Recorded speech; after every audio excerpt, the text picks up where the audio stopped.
জঙ্গল ঘেরা সুন্দরী জয়পুর। আর জয়পুরের জঙ্গলের মাঝে গড়ে উঠেছে সরকারি রিসর্ট। আর সেই সরকারি রিসর্টে এবার টেন্টের থাকার ব্যবস্থা করা হয়েছে। শীতের রাতে জঙ্গলের মাঝে একটা অ্যাডভেঞ্চার রাত্রি যাপন এই রিসর্টে মিলছে।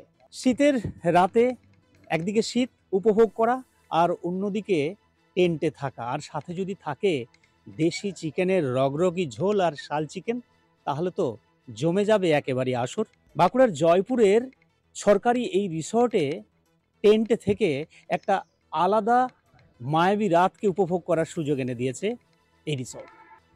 খুবই সুন্দর অ্যাডভেঞ্চার, চারিদিকে গাছ, তো সুন্দর একটা পরিবেশ, খুবই সুন্দর।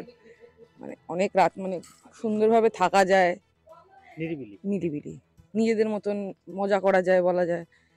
বনের যে একটা প্রকৃতি, সেটাকে উপভোগ করার জন্য আমরা এই টেন্টের ব্যবস্থা করেছি, যে যাতে পর্যটক যারা আসবেন তারা একদম জঙ্গলের অরিজিনাল ফিলটা যাতে নিতে পারে। একদম পশু পাখির ডাক থেকে শুরু করে বিভিন্ন রকম যে পাশাপাশি যে আমাদের জন্তু দেখতে পাওয়া যায়, বা তাদের হরিণের ডাক থেকে পাখির ডাক সকালের বেলায়, সেগুলো যাতে উপভোগ করতে পারা যায়, সেই জন্য আমরা এই টেন্টের ব্যবস্থা করেছি। এই টেন্টে আপনার 2 থেকে 3 জন আরামসে থাকতে পারা যাবে। তুরন্ত অ্যাডভেঞ্চার। হ্যাঁ, মানে আমি অ্যাডভেঞ্চার প্রিয় লোক।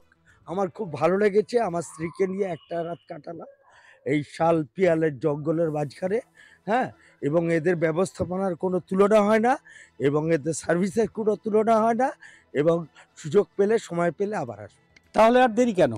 এই টেন্টে থাকতে হলে এবার শীতে চলে আসুন না জয়পুরে, আর এই জয়পুরের মায়াবী রাতটাকে একটু অন্যরকমভাবে উপভোগ করুন। আমার শহর বিষ্ণুপুরের জয়পুর থেকে সৌরভ গঙ্গোপাধ্যায়, কলকাতা টিভি।